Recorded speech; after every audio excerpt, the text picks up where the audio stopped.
blackberry season, and I'm just going to the hedgerows on the banks to pick some of these free berries, because the ones we planted at home never worked.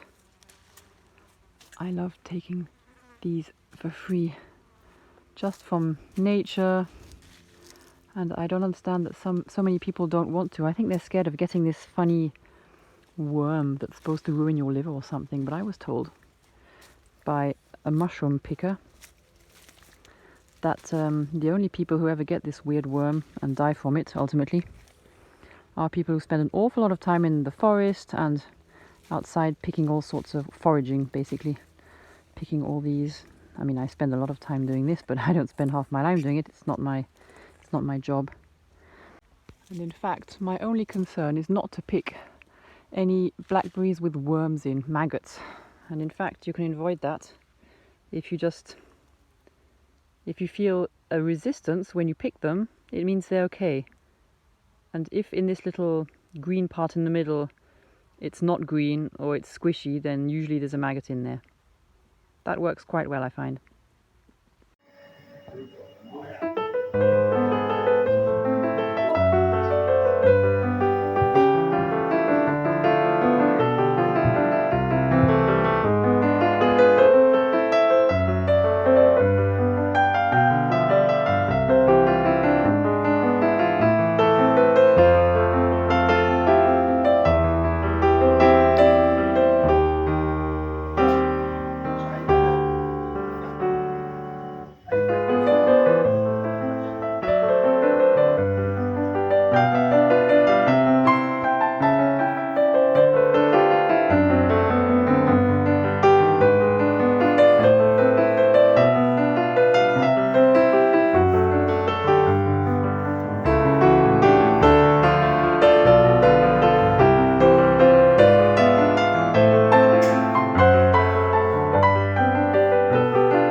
Waking up to this view in the morning is just the best thing ever.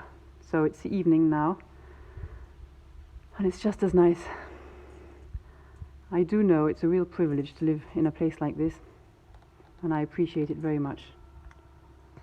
We're rather cut off from the village, which is at the other end of the drive down there, and so we have no direct neighbours. It's wonderful. Something a lot of people can only dream of. I often wonder what the house would have looked like with an extra wing on either end. It would have been an H shape. It would have been very grand, no doubt, but I'm actually quite glad it isn't like that, because it would have been much more work, and it's enough work as it is. So I see it as a small, fine jewel. It doesn't have to be a huge, whopping great diamond, but something much smaller to be taken care of. And I'm glad it's like that. I think it's a very harmonious look.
At present, things are moving along rather slowly.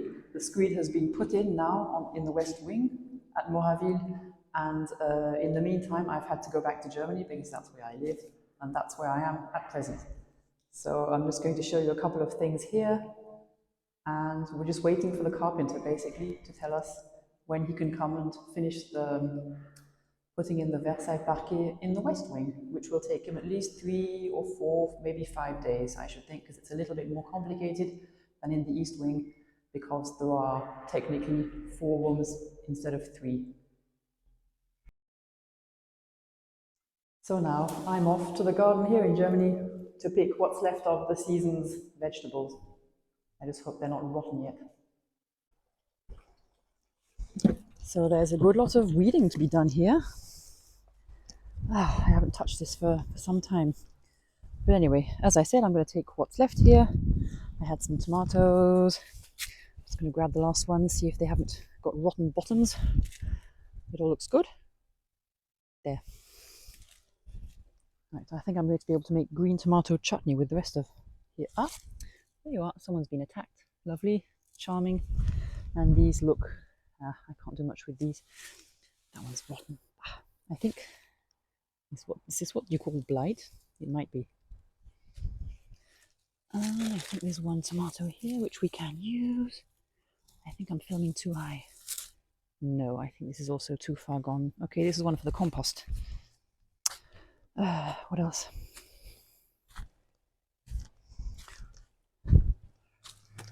Chucking that in there. Oh, I've got some beans. I've got some green beans, or French beans, I think they're called. Look at the dahlia. Ooh, crazy. This really is a crazy one. I love it. It comes every year, which is fantastic. Go and pick up what's left in the beans. Oh, they're also rather advanced. I'm just going to snap them off with my fingers.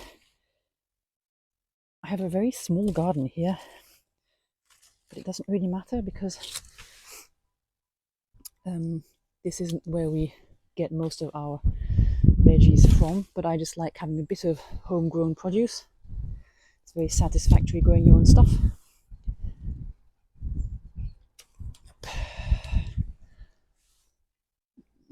I like beans because they really produce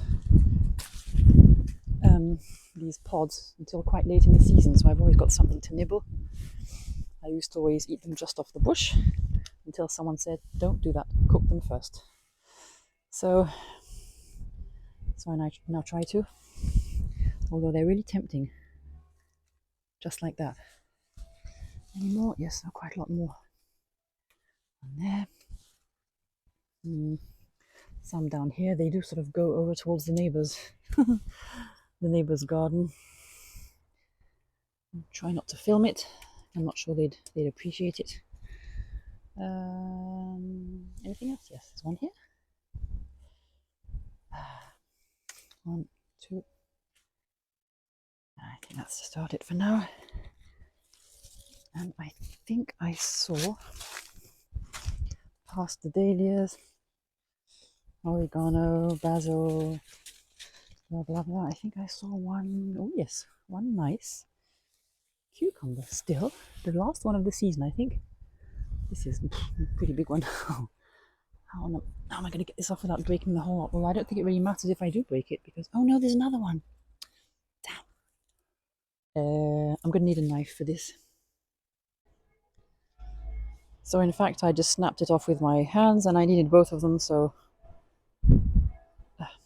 this is something I built together with my partner sometime in June, I think. And I got this black-eyed Susan thinking it will just sort of twirl up one side of this raised bed nicely and in a civilized manner. It's gone absolutely all over the place. This is, I don't know what it's called in English, Oca, O-C-A, from Peru. I think it's related to the, it's an oxalis basically. So the clover family, as you can see. 3 different sorts of mint. I just like collecting mint, parsley, what's that? I can't remember the name. Never mind, it'll come back. Basil. These 2 things don't go at all well together. Horrible color combination, but never mind. Physalis, Solomon's seal, sort of mishmash of things which I like. And poppies, these very dried up things. And borage, lots of borage. Right, I'll get back indoors, it's getting chilly.